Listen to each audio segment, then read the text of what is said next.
आज इस अद्भुत चुनाव में, इस खास चुनाव में, ये आम चुनाव भी नहीं है, खास चुनाव है, इस बहुत अनूठे और खास चुनाव में हमें एक खास भूमिका अदा करनी है, एक खास जिम्मेवारी हमारी बनती है। इन बीजेपी वालों ने सोचा था कि ये चुनाव धुप्पल में निकल जाएगा। वो कहते हैं ना, धूल में लठ मारो, धूल में जोर से लठ मारो, इतनी धूल उड़ेगी, जब तक आदमी अपनी आंख साफ करेगा तब तक चोर गठरी उठा के निकल लेगा। यही बीजेपी का फॉर्मूला था, धूल में लठ मारो, इतनी धूल उड़ाओ कि जब तक लोग अपनी आंख साफ करें तब तक इलेक्शन निकल लेगा। और वो लठ क्या था? 400 पार। 400 पार बोल दो, 400 पार। प्रधानमंत्री ने बोला 400 पार, सारे टीवी चैनल वाले 400 पार, 400 पार, 400 पार करने लग गए। और इन्हें लगा कि भाई सामने वाले को इतना डरा दो कि वो मैदान में बीच में खेलने ही ना आए। पहले 2-4 हफ्ते तो लगा भाई कि मामला चल जाएगा। मुझे भी बीच में थोड़ा सा संदेह होने लगा कि क्या इस देश में झूठ और नफरत का खेल चल जाएगा 400 पार के सहारे। लेकिन इस देश में कुछ है भाई।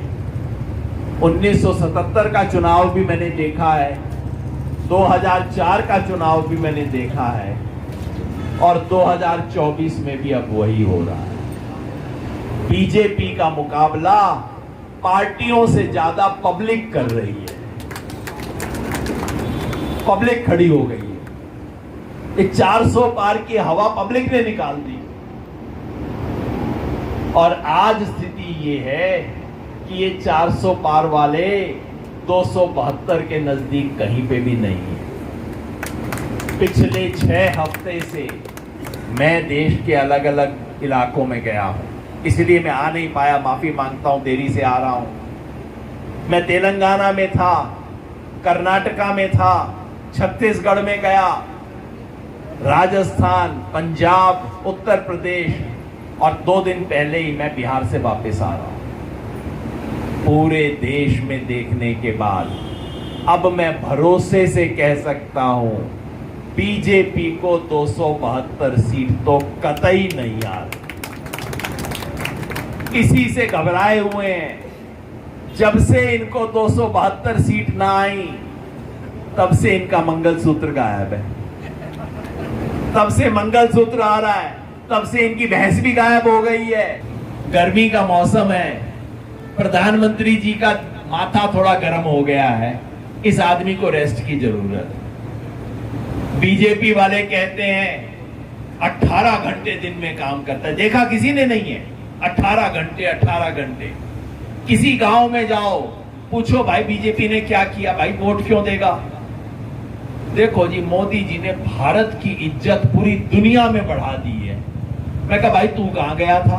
नहीं नहीं जी, टीवी पे बता रहे थे। तो सारा खेल इनका जादू ही है। जैसे स्टेज पे खड़ा होकर कोई जादूगर कहता है ना, ये मैंने ताश का पत्ता निकाला, ये मैंने छुरा निकाला, ये लड़की को गायब कर दिया, सारा खेल इनका हाथ की सफाई का है। ये इलाका फौजियों का इलाका है। इस इलाके में ये सवाल पूछा जाना चाहिए कि भाई पिछले 10 साल में चीन ने इस देश का 900 किलोमीटर एरिया पे कब्जा कैसे कर लिया?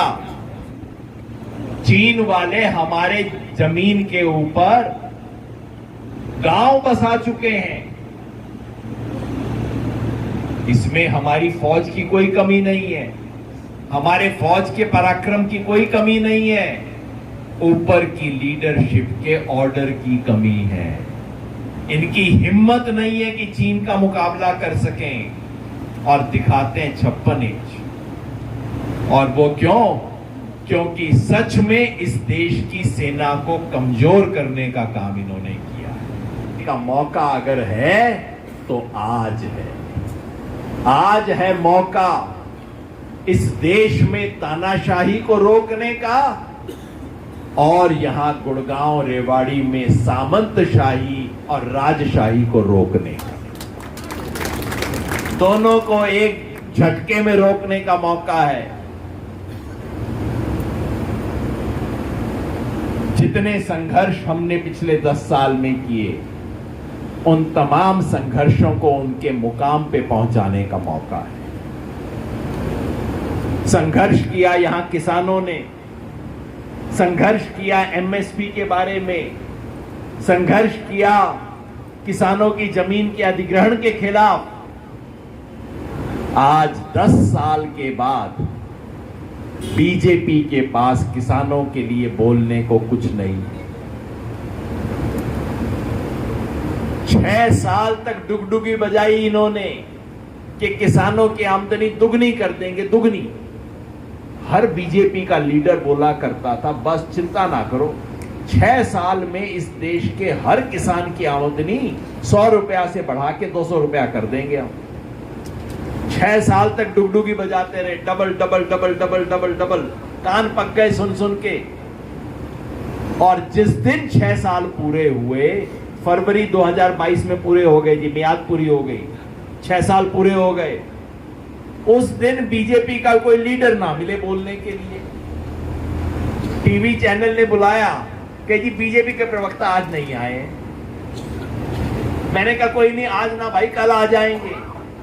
तब से इनसे पूछ रहे हैं। मैं कहता हूं भाई डबल दान किया कोई बात ना, मुझे आमदनी मत दो, मुझे तुम आंकड़ा तो दे दो, बता दो कितना किया। 100 का 200 ना किया, 180 कर दिया, 150 कर दिया, 120 कर दिया, 110 कर दिया, बता तो दो। कुछ ना बतावे, तब से मुंह बंद। 6 साल डुगडुगी बजाई, हमारा कान तंग किया, और अगले दिन से एक नई डुगडुगी भी चल दी है। 6 साल तक कहा कि तुम्हें रेवाड़ी की बर्फी खिलाएंगे, बर्फी खिलाएंगे, आ रही है आ रही है आ रही है। और 6 साल पूरे होने के बाद कहते हैं ना, अलवर का कलाकंद खिलाएंगे तुम्हारे को। चलो अब कलाकंद कलाकंद कलाकंद, अब वो चल गया।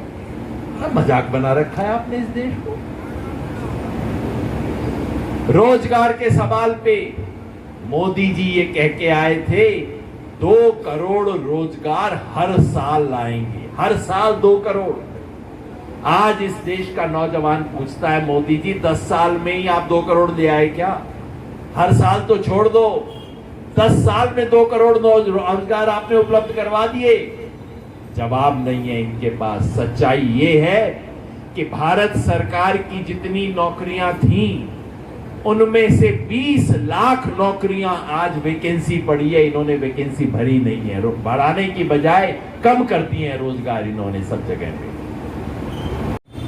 कि झांसा ये दे रहे हैं कि भाई अहीर रेजिमेंट बनवाएंगे। मैंने कहा भाई इनकी रेजिमेंट तो बाद में बन लेगी, इनको कह दो जो आज भर्ती हो रही है वो बचा दो।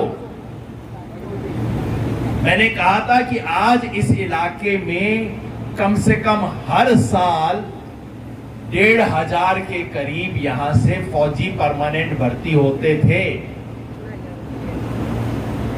और मैंने वार्निंग दी थी, चेतावनी दी थी कि अगर अग्निवीर स्कीम आ गई तो 1,500 पक्की नौकरी की बजाय 500 कच्ची नौकरी मिलेंगी 4 साल वाली।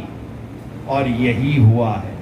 आप जाके भिवानी दादरी चेक कर लो, गुड़गांव चेक कर लो, दोनों जगह पे हर साल 250 अग्निवीर रिक्रूट हो रहे हैं। पहले दोनों में मिला के 1,500 लोग पक्की नौकरी के लिए जाते थे, 20 साल वाली नौकरी के लिए। अब एक जगह 265 रिक्रूट हुए हैं, दूसरी जगह 250 रिक्रूट हुए हैं 4-4 साल की नौकरी।